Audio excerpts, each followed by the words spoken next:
للحفاظ على سلامتك والحد من الأخطار أثناء القيادة في الطرق الوعرة، انتبه للتعليمات التالية.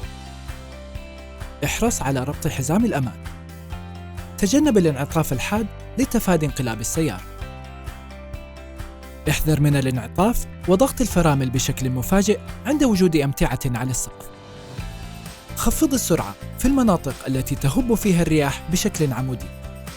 حافظ على اعتدال السيارة عند الصعود والهبوط من مرتفعات حادة. احرص على تناول عجلة القيادة بالطريقة الصحيحة. قم بفحص الفرامل بعد القيادة على طرق رملية، ثلجية، موحلة أو مبللة، لأن الرمال والأوحال المتراكمة قد تسبب خللاً في الفرامل. تأكد من عدم وجود أجسام عالقة أسفل السيارة.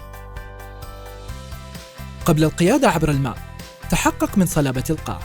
قد ببطء وتجنب المناطق العميقة، لأن القيادة عبر المياه العميقة قد تسبب دخول الماء إلى المحرك والمكونات الأخرى وتعرضها للتلف.